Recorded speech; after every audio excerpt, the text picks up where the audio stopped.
to On a Journey with Giselle. I'm your host, Giselle, and I'm so excited that you have tuned back in to this episode of On a Journey with Giselle. And y'all, we're talking all things of letting go, being intentional. What does that mean? And today on the episode, I want to take the time to define what it means to really let go.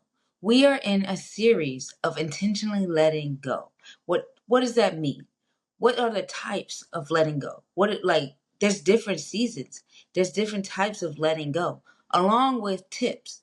And what about the aftermath of letting go and your emotions and how you feel? So thank you for joining in to this episode of On a Journey with Giselle as we dive in to talk about what does it mean to let go. Shout out to my newcomers. If you're new to the show, go ahead and hit that subscribe button. You're going to want to hear the upcoming episodes and stay tuned for this one. All right, y'all. I'm so excited to jump into the show because, y'all, I know I gave a quick rundown of my testimony last episode, and we dived into the start of a series of letting go. We're going into fall, the leaves are falling, things are transitioning, and I really felt the urge to really talk about, share my testimony, but along with talking about what does it mean to let go. At the time of this recording, I am 3 days fresh of losing my grandfather, and he is now gone to glory, and letting go looks differently for me. It's something that I'm embracing day by day. And we're going to get into how letting go of people, how letting go of situations, they have an emotional effect on us. And especially now, more than ever, I've kind of felt the effects of, how hard emotionally it can be. But I want to get into the show and define first, what do I mean when I say letting go? Letting go is releasing. According to Webster, letting go means that you are releasing. You're allowing for someone or something to leave or escape. So we might think of jobs that we've been in, or we might think of things that it's not feeding us anymore in a certain season, and it's releasing. That's how I want you to now view letting go. Not something that is, you gave up, or you quit it, or it left you, or negative aspects. I want you to think of it's a release. I'm allowing something or someone to leave. Speaking about my grandfather, I want to honor him because his time came, and as emotional as it is for myself and the family, we have released him. He's in peace now.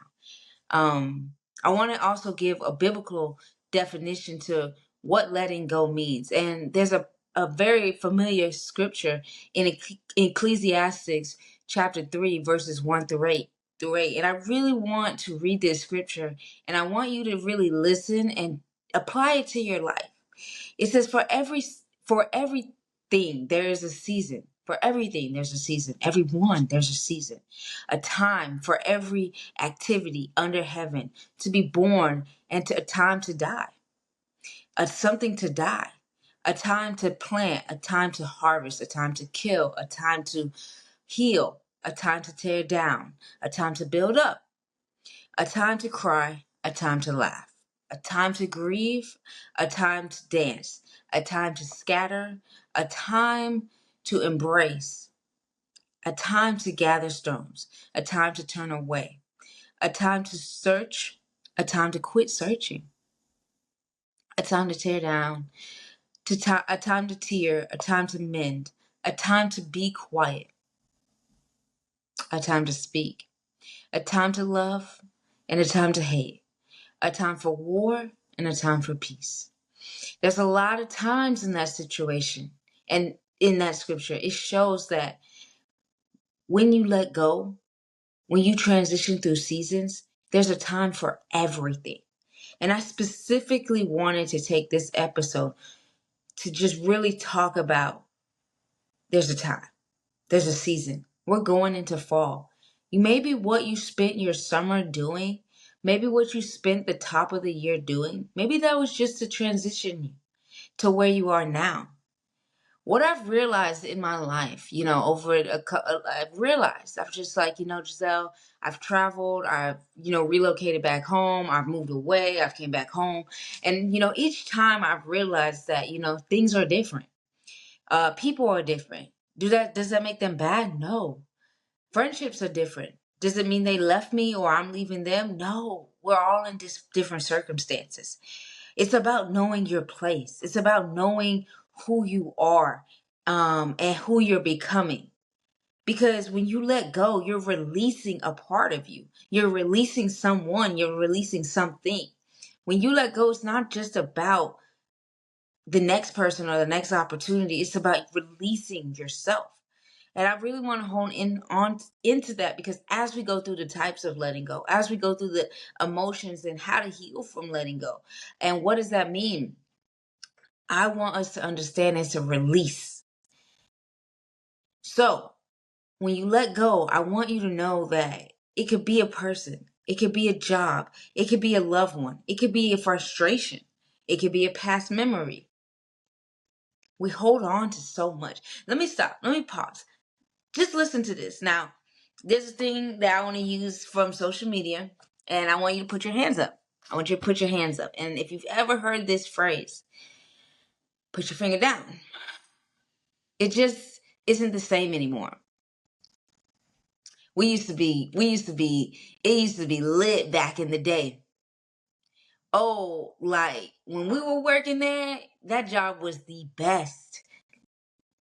Oh my goodness, like that used to make me so mad. They would never have tried that on me. And I love them so much, and they're no longer here.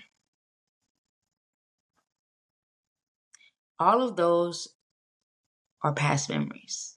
All of those are situations that had to be released. All of those are things in the past that you can't go back to. And it's essential that we let go of past memories, because it stops us from moving forward and allowing ourselves to move forward, or a person to move forward. When you're being intentional about being your best self, learning to let go is going to be a process. It's a part of the journey, and it's going to happen frequently, especially when you're becoming your best self. And when you're seeing things different, your eyes are opening, you're going to have to let go of things. So I wanted to take the time to really just break down, after I've talked about my testimony in this episode, about what does it mean to let go. I know this is a rather shorter episode than usual, but I've been listening to y'all. Y'all vibe off of the shorter episodes, which is okay. And I'm going to listen to y'all.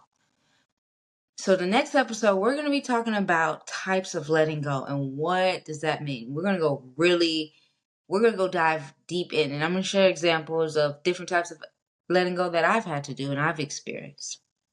So as I wrap up this show, if you have not already, go ahead and subscribe to the channel, turn on your notifications, and I want to give you some homework. I want you to think about, what does really letting go mean to you, and why do you struggle to let go? Why do you struggle to let go?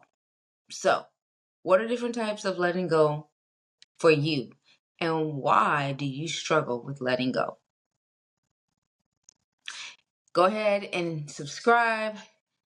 Follow me on Instagram at On a Journey with G, and for my fitness content at BCA_transformation with an S on IG. Y'all, it's been a pleasure, and until next time, peace, love, and happiness. Oh yeah, and remember, only you define your destiny. What a conversation, y'all. Did you not enjoy that conversation? Thank you all for tuning in. Go ahead and subscribe if you have not had an opportunity to. And remember, at the end of the day, we're all on this journey together, and you define your destiny.